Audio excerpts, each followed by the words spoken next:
Welcome back to Charlie Grace Adventures, where we talk real life camper van adventures, working on the road, and making life on the road actually work. So you've decided to start looking for a camper van or a compact coach, and you're looking online. Now somehow you're 47 tabs deep, you're looking at floor plans and all sorts of things you've never thought about. It's very overwhelming. Well, you know what? Today we're going to talk about the best way to help you find the camper van or compact coach of your dreams. I'm going to leave a link for you in the description of this video that's going to give you an amazing tool that's going to help you go through all the ideas to help you find your dream camper van. So one of the biggest mistakes that people make is they start shopping for features before they figure out their travel lifestyle. Are you a weekend traveler? Are you going to travel seasonally? Are you going to become a full-time traveler? What kind of traveler do you think you're going to be? Some things you need to think about if you're going to be a weekend traveler. Weekend travelers need simplicity, easy parking. You're just doing small spurts. You're not really going too far from home. So your rig can do a lot of different things for you, but you're not going to use it as often. And you're going to need to think about storage if you can't keep it in a place where you live. For extended travel, we're going to talk about comfortable seating, a really good working kitchen, things that you're going to need for those longer periods on the road. If you're looking to become a full-timer, you're going to need all the things that you currently use in just a different kind of setting. You might want a residential fridge. You might want to look at how much stuff you really do need to bring. There's a lot of things when you start thinking full-timing on the road and living simply with less. So the van or compact coach that you love for weekend trips may drive you absolutely crazy for long extended trips and maybe full-time life. This next topic is something that really is a big deal. How many people and pets are traveling? So if you're a solo traveler, you may not need as much space. Lots of different things come into it. It's all about you. But if there's other people and pets traveling with you, you've got to take their size and needs into account. So, good example, as a solo traveler, I might need a very small space. Everything's fine. But when I put my dog in the mix, I need more floor space. I need a place for her to sleep. I need a place for her to stretch her legs and feel really comfortable, because this becomes her doghouse on wheels. Now, if you're a person traveling with a pet and another person, you're going to have to think about storage. Not only do you have things, but they have things too. So it's double the amount of clothes, double the amount of toiletries, lots of things that you've got to put in perspective and think about all the storage that you have within that compact coach or camper van. You'll also have to think about daily routine, things that you need to do. If you're a person who gets up early in the morning and you make coffee, and maybe you have a partner that doesn't get up so early, you might want to have some separate space, things that give you opportunities to still get around and maintain a really healthy relationship. If you have a pet that wakes up really early in the morning, do you have access for your pet to get in and out of your coach or your camper van? Things that you might want to think about. Think of your daily lifestyle and how that's going to work on the road. So if you are traveling with pets, space is a big consideration, but climate control is pivotal. So if you're going to places that are very warm, are you able to keep it AC'd? If you're going to places really cold, do you have a really good heating system? Are you able to control it remotely? Things you need to think about if you're going out on really long hikes. How are you going to take your pet, or are you going to leave him with you in that camper van or compact coach? And if you're traveling with a pet, like me, congratulations. Guess what? You've got a travel partner.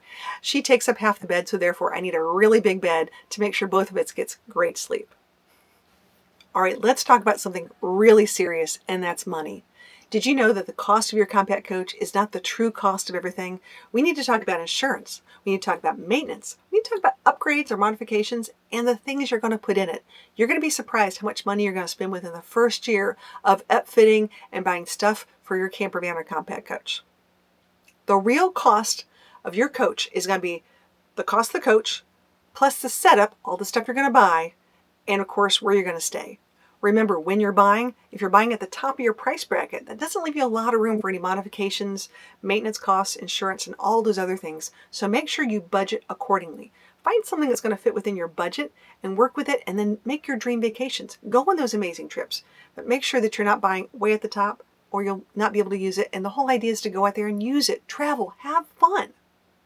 Within that first year, if not more, many times camper van ownership just means a very interesting relationship with lots of Amazon deliveries. I'll leave a link in the description below to my Amazon store of all the camper van essentials that I've used over the years. If I can save you some time and money, I'm right there for you. Now let's talk about some of the places that you've always wanted to travel to. Are you going to go to urban places? Are you going to go to national parks? Or looking at beaches? All of these areas have different requirements of things that you're going to want to have in your rig. So let's talk about urban parking. Might have to do with the size of rig that you're looking at. You may not want to go with a 25 foot. You may want to go with a 17-foot rig just to make sure you fit in every single one of those parking spaces. If you're going to national parks, we're going to want to think about ground clearance. Maybe some of those Forest Service roads. You want to go boondocking. You're going to need to think about more batteries, more solar, more things that will keep you off the grid and in nature. So depending on where you're looking at camping and where you're looking at traveling is going to make a lot of things really clear as to things that you're going to want on your rig. Fuel efficiency does matter, and there's some rigs out there that get 8 miles, 12 miles, sometimes 18 miles to the gallon. So in your budget, take a look at how much you're willing to spend on fuel, because where you're going might be a significant fuel cost. Some rigs have very large water containers, such as 50 gallons. Some have maybe 15. How much water do you use a day? How much water do you use for a shower a day? So I can talk about me. I'm a 4.5 gallon shower person. I typically go through at least 1 gallon of water for personal use, for washing my hands, washing dishes, things like that, giving the dog water. So you need to think about how much water do you really need and how much are you willing to store and take on your trip. As a person who's been in RV and van life for almost 10 years now, there's lots of things I can tell you. Quality matters, floor plan matters, service matters, and these are really big things that you want to think about. I've done this for a long time. I've gone through 4 rigs already, and there's not one that's been absolutely perfect the first time I picked it up. I've had to tweak it all along the way as I go because my lifestyle changes as well. So therefore, let's think about these things. A lot of dealers are going to try to sell you on a brand, or they're going to try to sell you on a layout. You need to sell yourself on what you want first, and that's really important. So if you're a person who's going to go do all the national parks and you're going to do all the boondocking, you sort of have an idea of like, okay, I might need to look for the more outdoorsy, look for the higher ground clearance, more batteries, things like that. If you're a person who's like, you know what, I'm just going to go to campgrounds, I might go to Yellowstone or other national parks, but that's not primarily my focus. Might look at something a little different. Ground clearance may not be such an issue for you. Maybe you're just going to go travel and see family. Maybe this is your leisure travel, amazing rig that you're going to have as you travel all over the United States and maybe even down in Mexico. So think about your travel lifestyle first before we start picking brands and floor plans. Really important. Quality matters as much as layout. Let's talk about layout for a second. Are you someone who wants a bed that's fixed? Are you someone who really needs a nice big workspace if you're working on the road? Do you need a big kitchen or a dinette so you can sit down and do other projects while you're on the road? As you look for the floor plan, also look at the quality. That's as important.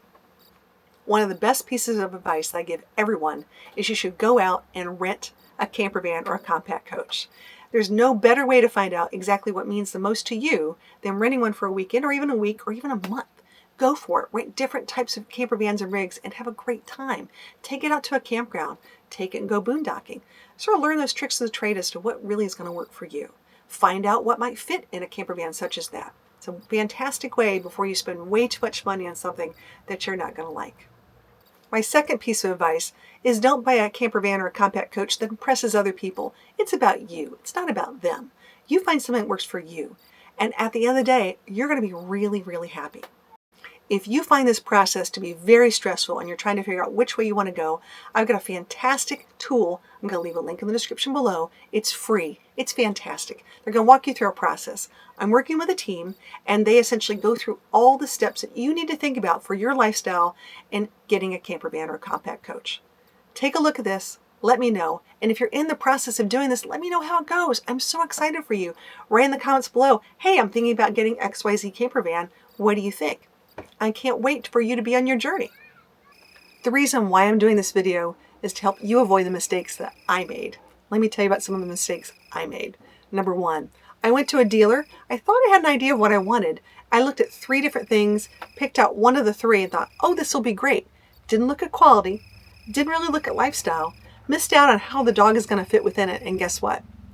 I ended up having 4 different rigs in the past 10 years because I didn't really get exactly what I wanted and didn't understand the concepts behind it. I spent more money than I ever really needed to, and that's why I'm doing this video.